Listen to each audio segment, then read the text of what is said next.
आज हम बात करने वाले हैं इंडिया के सबसे एम्बिशियस न्यूक्लियर प्रोजेक्ट के बारे में, जो कि है प्रोटोटाइप फास्ट ब्रीडर रिएक्टर, जो तमिलनाडु के कलपक्कम में बना हुआ है।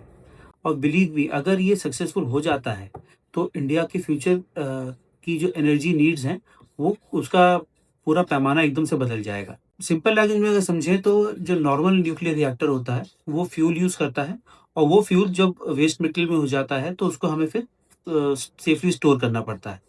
लेकिन जो पीएफबीआर यानी कि प्रोटोटाइप फास्ट ब्रीडर रिएक्टर है, वो एक स्पेशल टाइप का रिएक्टर है जो कि जितना फ्यूल यूज़ करता है चलने में, उससे ज़्यादा फ्यूल वो क्रिएट भी करता है, इसीलिए उसको ब्रीडर बोलते हैं। अब फास्ट ब्रीडर रिएक्टर में फास्ट बेसिकली ये है कि जो न्यूट्रॉन्स हैं, वो फास्ट न्यूट्रॉन्स यूज़ करे जाते हैं और जो फिसाइल मटेरियल है, वो प्रोड्यूस होता है, इसलिए उसको ब्रीडर कहते हैं। तो that is why it is called fast breeder reactor.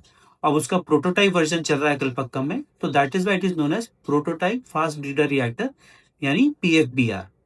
और ये जो फास्ट ब्रीडर रिएक्टर है, ये लिक्विड सोडियम से कूल होता है, ना कि हैवी वाटर से। ये हमें समझना पड़ेगा कि इसका सबसे एडवांस, सबसे ज़्यादा डिफरेंट जो एस्पेक्ट है इस न्यूक्लियर रिएक्टर का, वो ये है कि लिक्विड सोडियम से कूल डाउन होता है, like any reactor but not using water, only liquid sodium। एक इम्पॉर्टेंट एस्पेक्ट ये है कि जो इंडिया का न्यूक्लियर प्रोग्राम है, वो 3 स्टेजेस में है, as design by doctor Homi Bhabha. और इसमें जो 3 स्टेजेस में, उसमें पहला स्टेज है जिसमें कि एक नॉर्मल रिएक्टर की तरह यूरेनियम यूज़ होगा, जो कि न्यूक्लियर रिएक्टर को पावर करेगा। और जब वो न्यूक्लियर रिएक्टर चलेगा, तो वो प्लूटोनियम प्रोड्यूस करेगा। स्टेज 2 में प्लूटोनियम यूज़ होगा अलोंग विद थोरियम, जो कि एक फर्टाइल मटेरियल है, नॉट कि फिसाइल मटेरियल। जब उन दोनों को मिलाया जाएगा और लिक्विड सोडियम की कूलिंग के तहत उनको रन किया जाएगा रिएक्टर को, तो यूरेनियम थोरियम जो है वो फिसाइल मटेरियल में कन्वर्ट हो जाएगा। जो थर्ड स्टेज आएगी थोरियम रिएक्टर्स की, उसमें ये थोरियम जो फिसाइल थोरियम है, ये यूज़ करके हम इसको रिएक्टर को रन करेंगे, जिसमें और यूरेनियम पैदा होगा। तो उससे क्या होगा कि ये जो पूरी साइकिल बन जाएगी, इसमें जितना हम मटेरियल यूज़ कर रहे हैं इन न्यूक्लियर रिएक्टर्स को रन करने के लिए, उस उतना ही या उससे ज़्यादा हम न्यूक्लियर मटेरियल हम प्रोड्यूस करेंगे to run further more nuclear reactors. जिससे कि क्या होगा, हमारे पास जो न्यूक्लियर रिएक्टर्स रन करने की क्षमता है, वो ज़्यादा हो जाएगी। और if we keep in mind specially कि थोरियम जो है, वो उसके दुनिया में सबसे ज़्यादा रिजर्व्स हमारे पास इंडिया में है, तो ये हमारे लिए बहुत अच्छा प्रोग्राम हो जाता है। अब एफबीआर इम्पोर्टेंट क्यों है?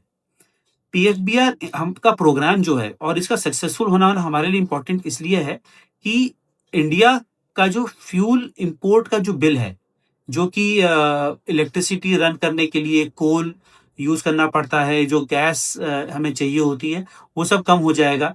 और एनर्जी प्रोड्यूस करने में, एनर्जी प्रोड्यूस करके कंज्यूम करने में हमारी पास जो स्टेबिलिटी है, वो नेक्स्ट लेवल आ जाएगी। उसके बाद क्या होगा कि जो ग्रीन टेक्नोलॉजीज़ हैं, विंड एंड सोलर, उनके साथ ये थोरियम रिएक्टर्स मिल करके हमको एक क्लीन एनर्जी का एक पूरा पैकेज देंगे, जिसमें हमें थर्मल यूज़ करने की ज़रूरत नहीं पड़ेगी, जिसमें हमें सेंसिटिव लोकेशंस में हाइड्रो इलेक्ट्रिक प्लांट्स बनाने की मजबूरी हमारी कम हो जाएगी। और एक बहुत इम्पोर्टेंट चीज़ ये है कि ये जो टेक्नोलॉजी है, ये बहुत सारे देशों के पास अभी भी नहीं है। India is only the third country जिसने इसको सक्सेसफुली क्रैक किया है और सक्सेसफुली क्रिटिकलिटी स्टेज पे लेकर के आया है। क्रिटिकलिटी का मतलब ये होता है कि जो न्यूक्लियर चेन रिएक्शन है, वो सक्सेसफुल हो गया है सेकंड स्टेज में।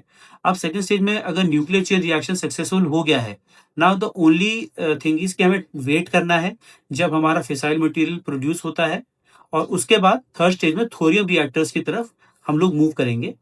बट अभी कुछ चैलेंजेस इसमें हैं, बिकॉज़ जो जैसे मैंने कहा था कि ये वाटर यूज़ करने के बजाय लिक्विड सोडियम यूज़ करता है कूलेंट के लिए, जो कि रिस्की है थोड़ा-सा। उसको भी सेफगार्ड कैसे करना है, उसकी आगे चल कर के कहीं कोई लीकेज ना हो, उसको कैसे प्रोटेक्ट करना है, उसके लिए भी हमें पूरे सेटअप बनाना पड़ेगा, पूरे टर्म्स एंड कंडीशंस उसके तैयार करने पड़ेंगे। और दूसरी बात ये है कि ये बहुत ही एडवांस प्रोग्राम है, तो लेट्स सी कि कितना हम लोग सक्सेसफुल हो पाते हैं इसके अंदर। इंडिया एनर्जी के लिए किसी पर डिपेंड नहीं करेगा अगर ये सक्सेसफुल हो जाता है। और हमारे पास थोरियम के इतने ज़्यादा स्टोर्स हैं कि आगे चल कर के इंडिया अगर ये टेक्नोलॉजी एक्सपोर्ट करता है, तो थोरियम भी एक बहुत ही मेजर कंपोनेंट हो जाएगा हमारे एक्सपोर्ट्स का, व्हिच हमारे लिए is going to be very big part of our hard power in the future and हमको एक सुपर पावर बनाने में इसका बहुत बड़ा हाथ होने वाला है। Thank you so much for giving me your time friends. अगर आपको इस तरह की वीडियोज़ पसंद है और मेरा कंटेंट पसंद है तो प्लीज़ लाइक एंड सब्सक्राइब, और आप मुझे प्लीज़ सजेस्ट करिए कि मैं आगे अपने काम को और इम्प्रूव करने के लिए क्या स्टेप्स ले सकता हूँ। Thank you so much for giving me your time.